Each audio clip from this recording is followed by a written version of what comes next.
Hi guys, I'm Sunny Chayes. We're here in Hollywood on a beautiful, beautiful day. It happens to be my birthday, so I'm pretty excited about that and also a little freaked out. So we are going to be talking today about possibilities, creativity, finding the way of making something happen where we didn't think there was something happening, like literally manifesting. And I'm very excited today because I have a wonderful, creative, powerful, and very, very awesome guest today. And I would like to bring on right now, without further ado, Tony, can we bring on Palmer Sanderson? Hi, Palmer. Hello. Welcome to UBN. Thanks. First time. That's it, yes, and I'm sure it will not be your last. So we are here in the studio, and there's so many things to talk to you about. And I think the first thing that I'd like to kind of let people know about Palmer is that he really has been able to find ways to get things created where one would not think they would even be able to happen. And you've done this in so many creative ways. You have a podcast now. That's sort of your most recent thing, I'd say. Yeah. You have, you created a clothing company. You are a car drifter, which we'll talk about that so people know what that actually is. And then you have a full-time job. Yeah. So how in the world do you get all this done in a day or a week? And another thing I think we're going to talk about, we talked about before the show what we wanted to talk about today, and we will talk a little bit about balance. Yeah. That comes to my mind. So I'd love you to kind of chat a little bit about something that I find really amazing, and that's community. And in our world, we talk about it. We talk about it in the spiritual world. We talk about it so many places about how do we have community? What is community? How do we support each other? How do we feel important in a community? The kind of isolationism feelings that we had during COVID, and now we're coming out of that, and we're in a world where we're with people and all of that. And one of the things I found so amazing about the car drifting community is that it is exactly that. Yeah. I mean, so when it comes to, you mentioned COVID, right? So during COVID, having community was everything. We're locked up. We're literally in isolation with, our families, or even less, some people by ourselves. And that's actually where the podcast came from. I was in isolation, and I had this community, and I knew people from, motorsports, drifting, and because I wanted to give something for the people in my community to do during this time or feel included, that's why I started the podcast. And so that was actually like a really nice focus for COVID and lockdown, was bringing entertainment to other people, because I'd never done anything like that before. I think I initially did a podcast with my friends, and I was like, oh, this is kind of fun, I should do this. And I had no concept of ever wanting to do a podcast until I did it. And my mom actually has a radio show, which is kind of crazy. So it ended up being something that I didn't think about initially, and then ended up working out, and I've been doing it for, I think it's been 3 years now. Oh my goodness. So, well, the cool thing about the podcast, I think, too, is that you really talk about a lot of things on your show. It's called The Goodest Cast, which I love that name. And it's not the best. It's so kind of random, and it's also kind of really cool. And you have so many people from the drifting community. Yeah, I mean, I think if you do anything long enough and you're dedicated to it, you will find people who are just that crazy about something, and in that time, your community will get bigger, but you'll also have that network of people who are very, very into something. And so that, getting that out there and kind of putting, in our community, a lot of people, social media is the only way that you discover anyone And a lot of people don't put themselves out on social media. They'll put their driving or their car builds or whatever. And so the nice part about doing a podcast is you get to know somebody. And all that does is kind of like fix this. I don't know. Isn't a problem that I saw with the community is a lot of it was social media and like, you know, what somebody's car looks like or they're driving or whatever. And there was no emphasis on the people themselves. I mean, I'm not saying that that's always the case, but there's a lot of people who aren't really wanting to put themselves out there in that type of way and like have people really get to know. Like, you know, it's hard. It's a big international sport, and there's a lot of people who are like-minded. And someone like me who's been able to travel because of it, I've gotten to get to know a lot of these people, and it's, you know, we're all crazy in the same way, so it's like nice to have people like learn about other people in the community. Well, that's so awesome. And I think that what happens too in the podcast, and when I notice when I ever get to go to the track, which is pretty exciting, is that there is this camaraderie. You know, I sometimes liken it to like car rodeo because it just feels so crazy. And it's also like, okay, so in the podcast, it's great because, you know, you really drill down. And when you're talking about people being really focusing on something, it's great to learn the ins and outs and the real specifics about things that, you know, you may not necessarily know, and you guys all share that stuff with each other. I mean, yeah, I mean, I would attribute it to a lot of the people who do it come from action sports like surfing or skating or BMX or whatever. So there's a lot of people who have that skate park mentality or that, like, you know, hanging out beach mentality, you know, like there's the hierarchies. Well, it's a go for it mentality also. Yeah, it feels exactly. like Mountain biking, anything that you're that's kind of dangerous, you know, like to get into it. Oh my God, yeah. You have to be a little bit of a rule breaker, I think. Oh man. When a lot of us started, there weren't tracks that drifting's always been kind of like looked down upon in the motorsports. So we should say to drifting people, I'll tell you guys in a way that it's a little bit like, I know that they don't really like when we liken it to Fast and Furious, but it's sort of making a car go a way that it's not really designed to go. And so when you get in this car, I mean, I've been in the car driving. I mean, not driving, never. But when the person is driving and I'm in the car with it, they're doing something all the time. Like you see people driving, you think, oh, they're just kind of going like this and putting their pedal to the metal, going really fast and making turns and stuff. No, it is constant. Like they get out of the car and they're drenched with sweat. Like this is insane. And so it's very, very exciting. And it's also really thinking outside of the box. Like, again, the car's not meant to do that. So you guys have figured out ways to, like, literally you're going this way and then the car like literally goes this way. I mean, it's the most crazy thing. When I went on it with your buddy Jason, in the car with him, they call it ride along. And I was in it and I was watching him before because he's a really, really good driver. He's one of the best, right? Yeah. And so I was watching in my him. opinion. Well, yeah, and I think a few people.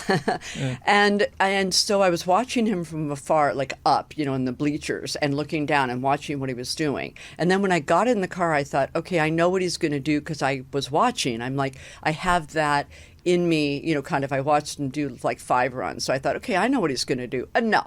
Not even a little bit.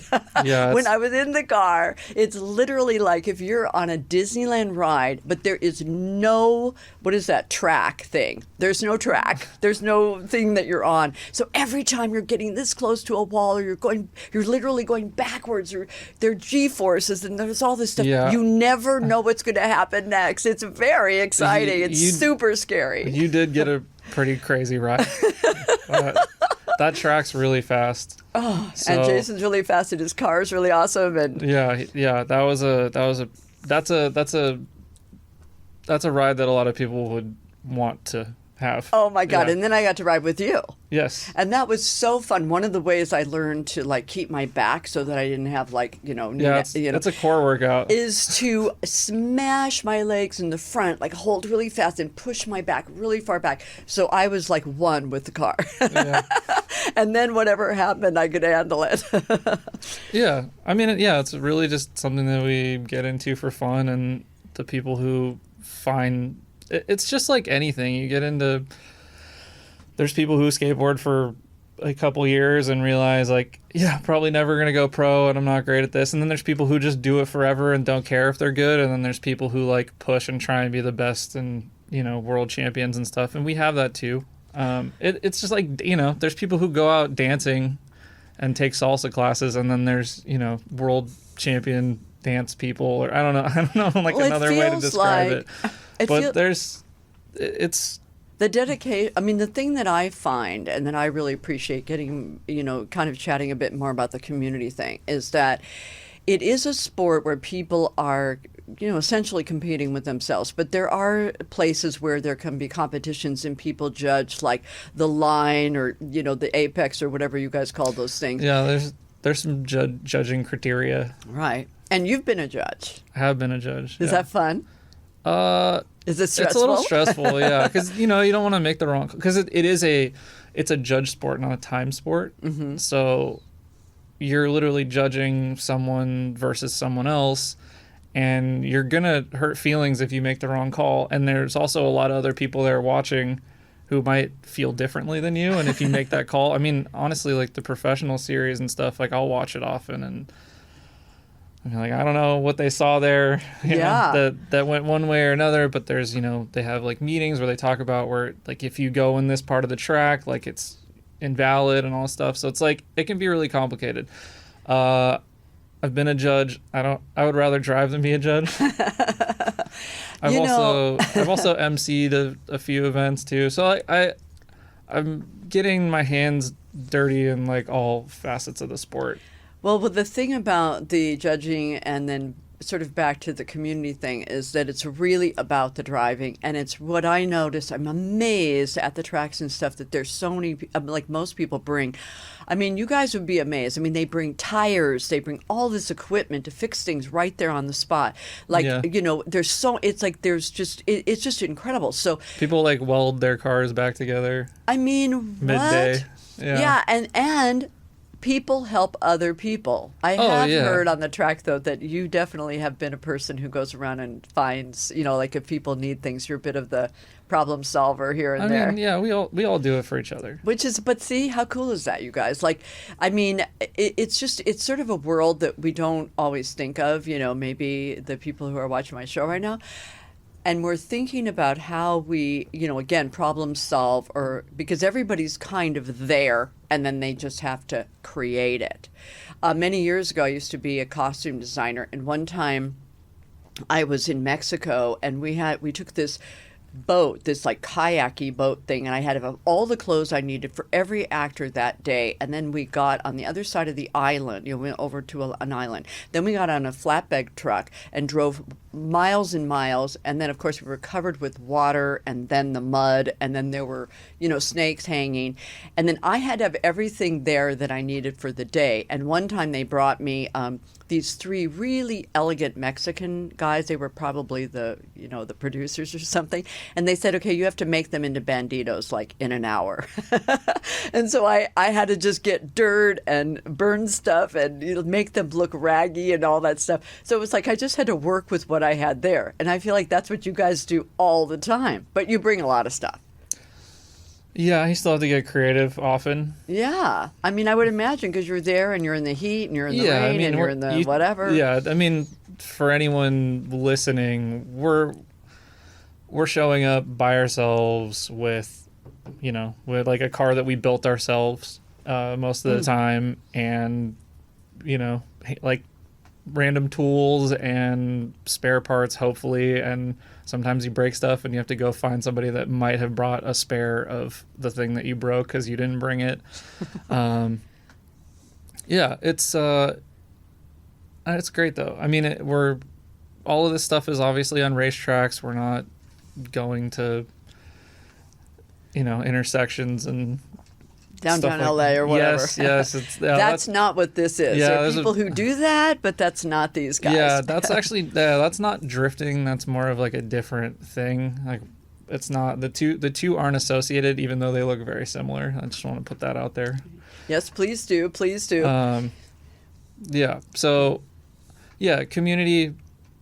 the more you do it, the more people you meet, the more like-minded people there are. And, obviously there are people in the community, in every community, that you might not get along with and you probably wouldn't hang out with on a daily basis. But at the track, everyone is generally pretty welcoming and willing to help out if anything happens. So. It's sort of an egalitarian vibe too. It's like you're all there. I mean, it doesn't matter, what you are, like if you have a bunch of money or not. I mean, it's a very like you're just there are kind of definitely all people there with a lot of money and I'm people sure. there with not a lot of money. Right, but it does take quite a bit of financial investment to do this. Like it isn't surfing, right? Like you don't just need a board and a van.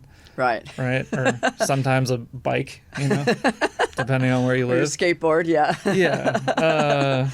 If you live close enough to the beach, but that might be another financial situation. But you have the commitment and you have the passion, and I don't just mean you, but I mean the community, and that's what makes the difference. On your podcast, I hear often about people, I don't want to call them sacrifices, but the choices, the balance that people choose to be able to do drifting and also, keep a roof over their heads or, pay their kids food and shoes and whatever. I mean, it's definitely on the verge of being an addiction, right? Like we have to sacrifice a lot of stuff and we have to give away certain, it's time, money, or both. And to do it a lot, it's time, money, and stress. And more time and more money. Yeah. And you can go and try and do the pro thing, and there we have like plenty of friends that are professionals, and that's like a whole other level of time and stress and effort. Mm-hmm. And I would say the group that we're a part of is very dedicated and drives constantly, but that doesn't have any interest in making the driving portion be our profession, I guess, because it's kind of unattainable. It's one of those things. What's really interesting is the sport's grown a lot in the last couple years, to the point where there's a ton of like, I'm down in LA because there's a huge event down here. There's like, I think they sold like 15,000 or 20,000 like, oh my goodness, spectator tickets or something, so it's going to be, whoa. And there was one not long ago I think they sold out the Long Beach Grand Prix grandstands for a drift event, which was 25,000 people for 2 days. And I remember going there like 19 people in the stands. Yeah. Way back in the day. Yeah, I mean, there's... So that's really, really, really something now. There's still events where there's 19 people in the stands. Well, the thing that I think is so cool and I want to, chat with you about too is the idea that you have the drifting, which is so important. And again, it's such a, mainly a brotherhood, it's mainly guys, and dudes and all that. There's ladies who do it. There's a drift organization down here called Sparkle Motion. Okay. And it's an all ladies run and attended drift event. And they have 30, 40 women show up with their cars. Some of them built themselves and go out and do the same thing we're doing. That's so cool. Yeah. So it's really, it's about the community. It's about figuring out how to, sort of, again, fix something that you just have to figure it out right on the fly. And then the creativity of that. And then also Animal Style is the name of your team. Yeah, I'm part of the team Animal Style. Right. Which is we're just a group of people who all want to drive similar and want to have similar styled cars, and we're very into the traditional Japanese style of drifting. So that's how it originated, actually. It's a Japanese driving technique that a touring car racer from Japan invented, and then people took that to the mountains, and then it turned into like an anime and a drifting series. And this is all like, 30 plus years ago, even more, right? So Japan has its kind of own style, because America, when drifting came over here, they started their own series. And it's, there's like the American, there's two different kind of styles, I guess, driving styles. Just like I'm sure there's different surf styles between like Southern California and like Hawaii or something. Or New Zealand or something. It's just, regional stuff is different. There's different slang, there's different things that people are looking at that they'd prefer to do, and we idolize a very specific region of Japan's driving, and we try and emulate that by any means necessary. That's so cool. And then like, let's talk about your car a little bit. Okay. So we have been to Japan to the Mecca. Oh my God, that's so cool. Yeah, so we that's have been to like cool. that track with those drivers, and so like kind of unreal, like 10 years later after getting into the sport and like idolizing these people. You mean you were with the OGs? I was with the OGs, yes. Which I have to laugh because I thought that meant old guy, but it actually doesn't. It means original gangster. Yeah, there we go. Yeah. Now, I have now heard that in different areas of music and whatever, but anyway, that's what I thought it was for a while. And so when you, so you've been to New Zealand, you've been to, where have you been? You've been to Japan, Australia, of course. New Zealand. I've driven in Australia, New Zealand, and Japan, and I've taken my car to Canada. Yeah. So many places. And so, I don't know, Tony, thank you. Tony's going to whip up your car for us. Oh, my goodness. So these are sponsors. This is your car. This is a BMW. This is an amazing picture of this. Thanks. That was 2 weeks before lockdown. Oh, my God. At Willow Springs in Southern California. But yeah, we build our cars. We have a graphic designer friend who like does all of our graphics. He's like world renowned.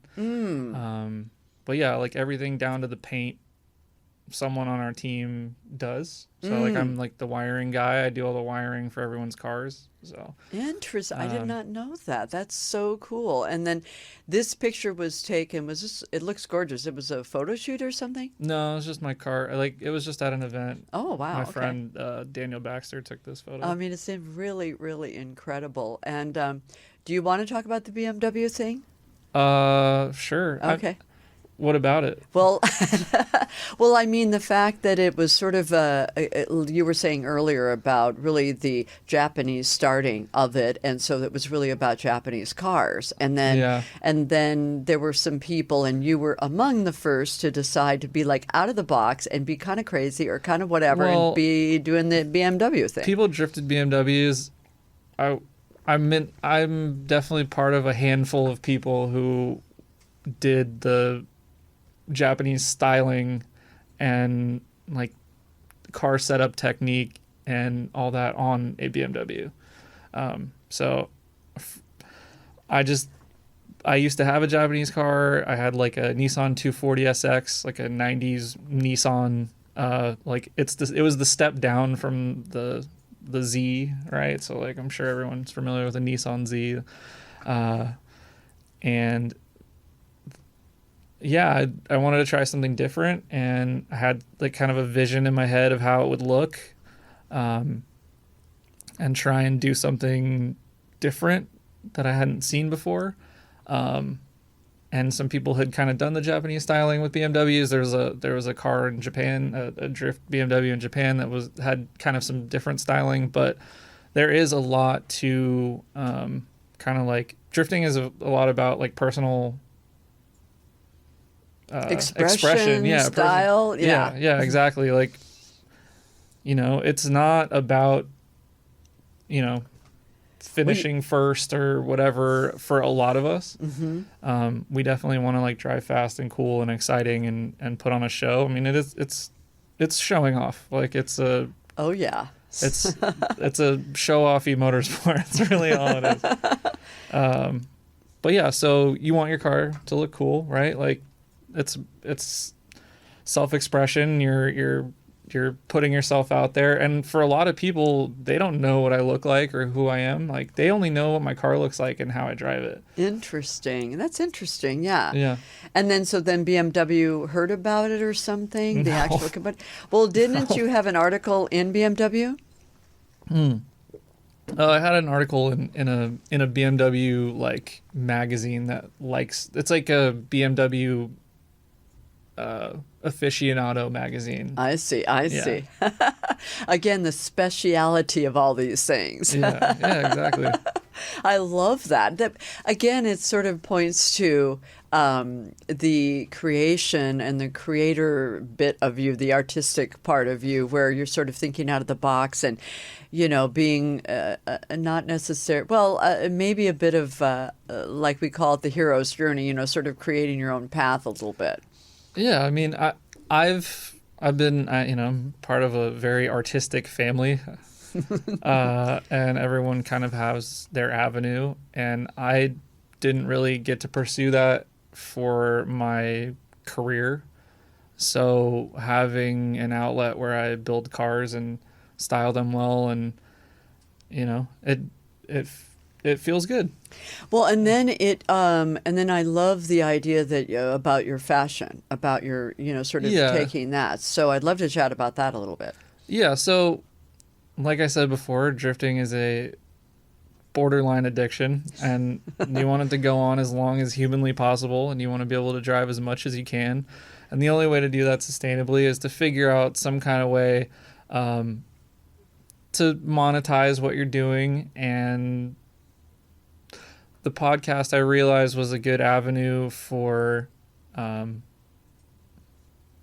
bringing people into the sport and giving them a place to learn from people who are really good. But at the same time, there's a lot of people who loved it and wanted to support it. And because of that, I decided to start a brand related to the podcast. And so I just started making apparel, and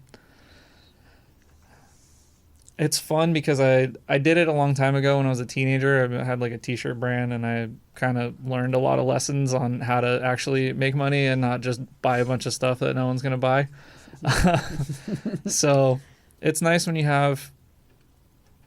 put the effort out and you have the reach and you can kind of like turn it into something.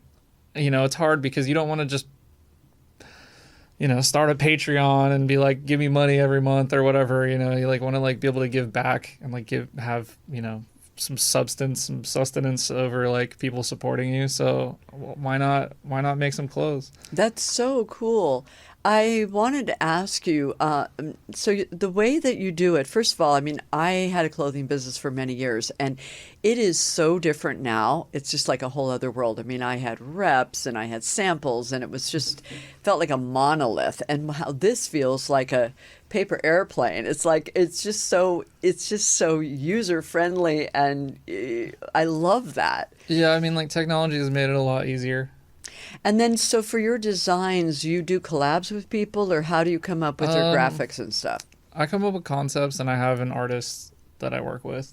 I would like to do everything myself. I just don't have time. But it's fun because the graphics that you come up with, and then your artist person that you hire, or it's a collab, and then you do them for sort of a short period, so they're kind of like lithographs. Like you have them for a certain amount of time, and then they're gone. Yeah, so pretty much. So the way that I set it up, one, I don't have a lot of time to just fill orders randomly throughout the week. Like if I sell a sweatshirt and bag it up, I'm gonna forget, and people are gonna be like, "Where's my stuff? It's been months." So what I decided to do this time, because I learned last time, don't order 50 things and then, sell 2 of them, and you're never going to make money that way. So what I did is I would do like a pre-sale. So I would only open it up for a short window. And obviously you have to have stuff that people want to be able to do this. That's helpful always. Yeah. So you you open up a small window of time, and you're like, hey, you can only buy these for a week once every 3 months. Right? That urgency. Yeah. Urgency sells, that's for sure. Right. So, and if hey, like if you don't get this order in, you're not going to be able to get it for another 3 months. People order it. Everyone's really patient. They know it's just me, and I have a day job, and I'm doing a podcast, and I'm towing my car to other states and driving, and so it's like, it's nice because when you have the community behind the podcast,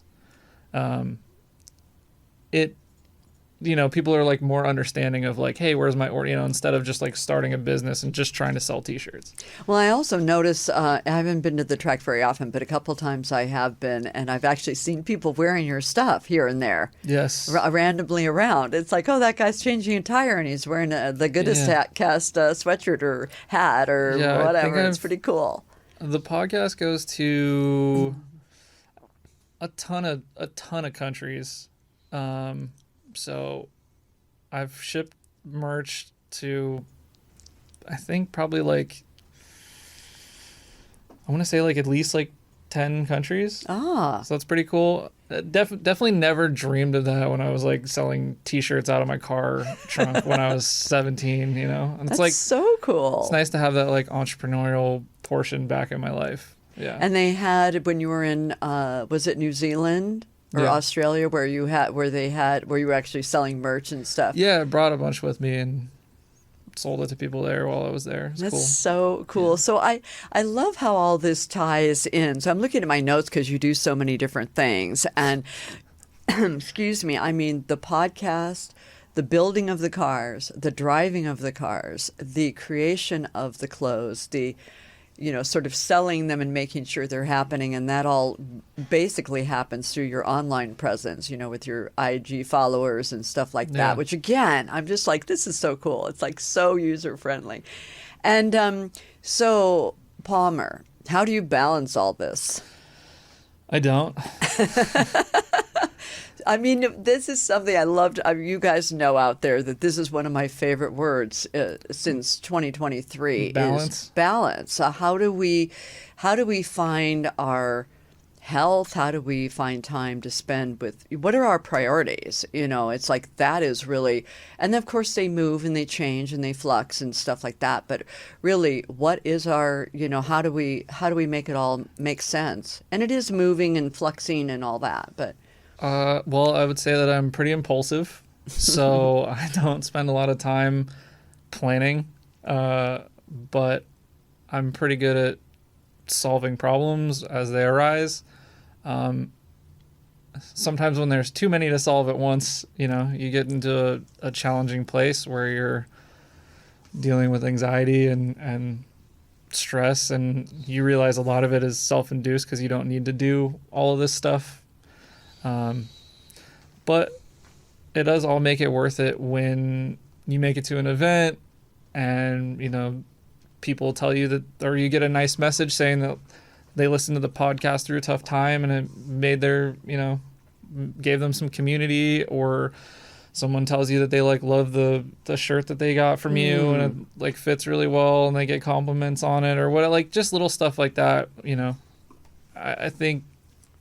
I think feedback and like validation and getting, I don't know, some kind of approval and all of that is really important to like keep the drive going. Because the real answer to balance is simplify your life and don't do 50 things. That's it. If you're worried about balance, do less. Well, there you go. Yeah.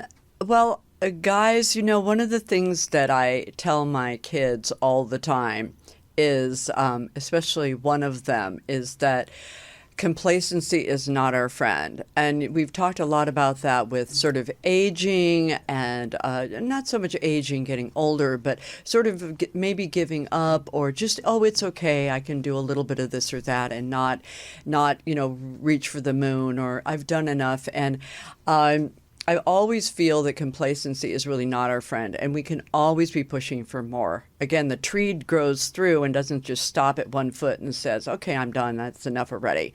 It grows, and then it grows leaves, and then sometimes it says, okay, well, let's just like grow some fruit. Like it just keeps going, and then it drops 100,000 leaves, and then the next season it grows a bunch more. And so, or having the pebble in our shoe. It's like that little bit of discomfort is not the end of the world. And so you guys know that I have talked about Palmer and Chandler, my sons, all the time. And this is indeed actually my son, Palmer Sanderson. Finally in the studio. So I left that as a little bit of a reveal. If you didn't figure it out right away. But anyway, it's just so incredible to, to have you here, Palmer. Yes.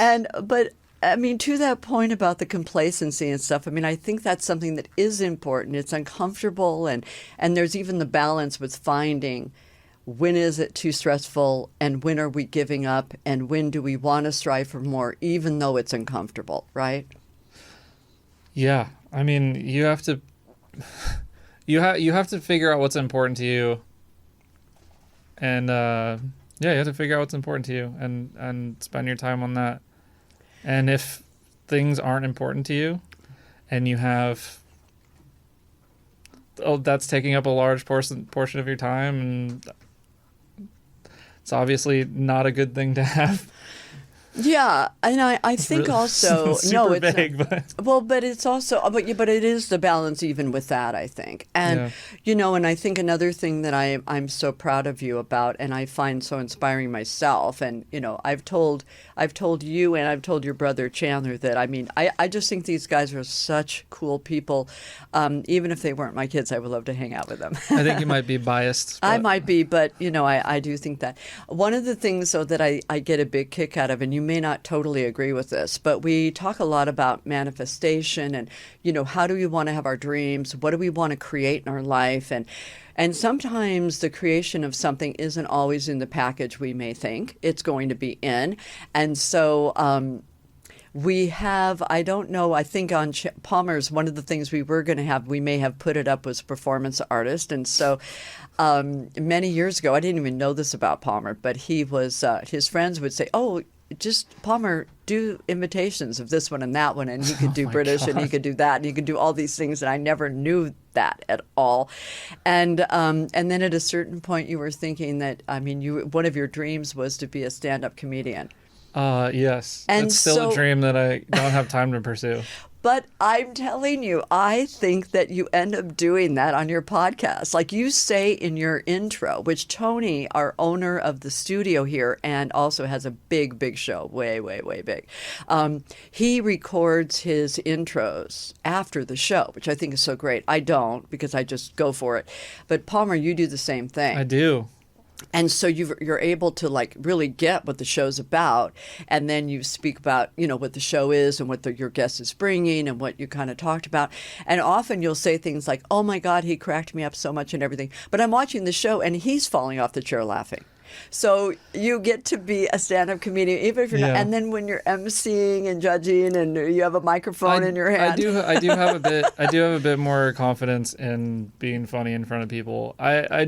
I had this really weird experience where I was helping my dad move, and I was going through some of my old stuff, and I found my yearbook from 7th grade, and everyone wrote how funny I was and the thing, and I was like, am I funny? This is I don't know, this is 4 years ago. So I also kind of did some video stuff for one of my friends, and I was filming them working on cars and kind of making fun of stuff, and a lot of people told me that was really funny, and so I'm like, okay. And once I did the podcast, and once I started emceeing, people were like, wow. I was like, oh, he's funny, and it just. So you get to do your dream, and you don't have to be Chris Rock and stop everything else. Or who can be Chris Rock? Nobody can be Chris Rock. But my point is to sort of give everything else up and go on the road. I mean, here we have one of my favorite people in the world. You guys know Trevor Noah had his show at The Daily Show for 7 years, and I'm still so sad that he left. But now he's doing stand-up, and he's going all around the country. He's always done stand-up. And he's always done stand-up. That's true. I'm very in with the community. I just listen. I'm not involved at all, but I listen to a lot of comedy podcasts, and maybe someday. I don't know. It's hard, though. You have to pick balance, right? But my point is that you have created it was sort of something that you were talking about that you wanted. And this is what I'm talking about, to you guys. Sometimes our qualities, we may say that we want to be inspiring about something. We might want to be an amazing chef, somewhere and own our own restaurant. But then it turns out there's some need in our community, and we end up making so much food for, homeless people or whatever.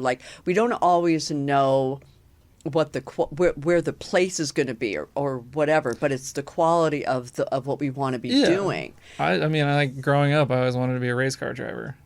I was anytime you get asked, what do you want to do? I want to be a race car driver. I don't think I ever said any, like, I mean, I probably said other stuff. I definitely never said like lawyer. I think I said graphic designer and stuff like that, but it's like I'm doing all of that. So I think I still do have a day job though. Like, I haven't manifested my independent wealth yet. Yeah. So working on that, but the day is young. yeah. I still get And you're still young. I still get to do a lot of the thing. I do live a very fortunate life. I am aware that I have had certain situations go well in my favor, maybe in luck or where, just where I'm located. So not everyone has that accessibility to like do the things that I'm doing. Like I understand that motorsports are expensive and it's not everyone has that opportunity. And even if you were able to do everything yourself, some people can't even have cars. So it's like I don't take that for granted. I had a homeless man come up to me one time when I was towing, because like I just have like, I don't have like a big truck with like my car hidden in it or anything. I have like a 4Runner with 240,000 miles on it and a flatbed trailer that like you would see someone roll around with like landscaping equipment and my car parked on top of it, like for everyone to see. I stop at the gas station. Everyone knows what I'm doing.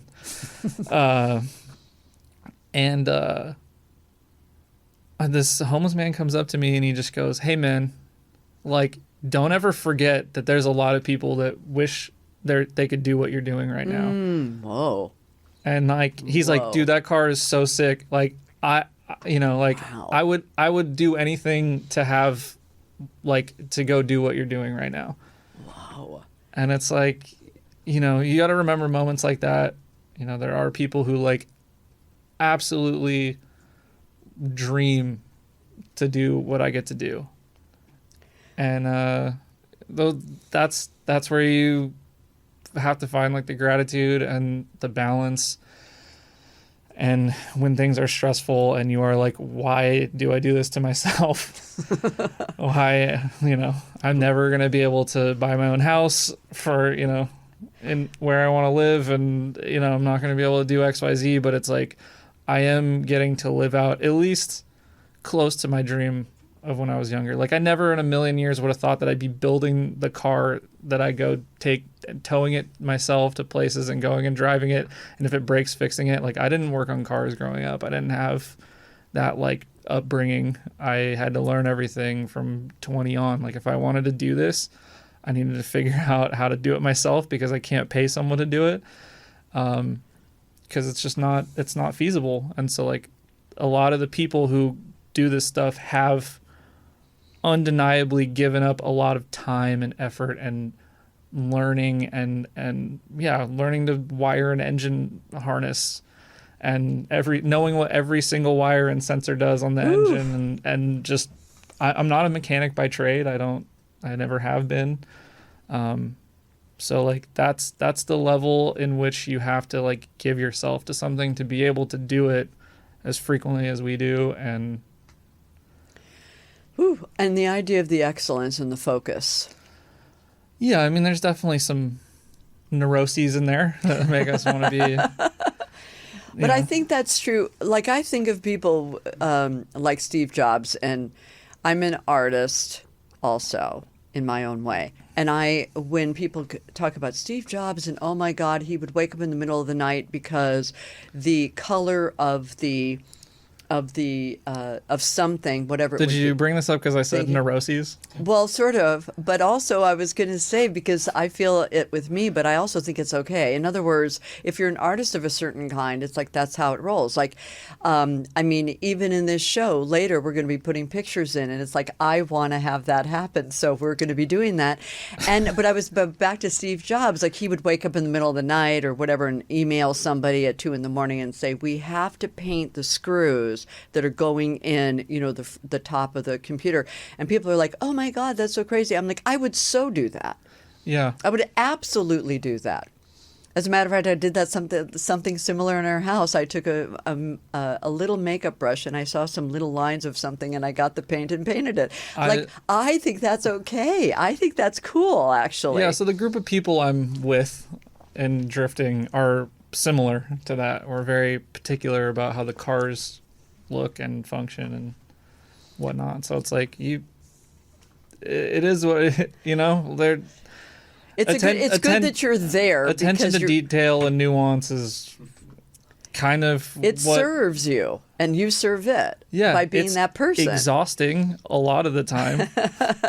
You're waking up and being like, oh, I forgot to paint this, or like, oh, did I tighten this bolt? Like, and you're like in some crappy hotel in the middle of Victorville or something, and like in the middle of the desert, and you're like cars on a trailer in a really cheap motel parking lot, and you're like, I literally spend all my time and money on this thing, and it's like sitting in the middle of a Super 8 in the middle of the desert. Anything could happen, stuff like that. And anything doesn't, and it's like testing, literally testing, 1, 2, 3. Also, I think the cool part about like when you mentioned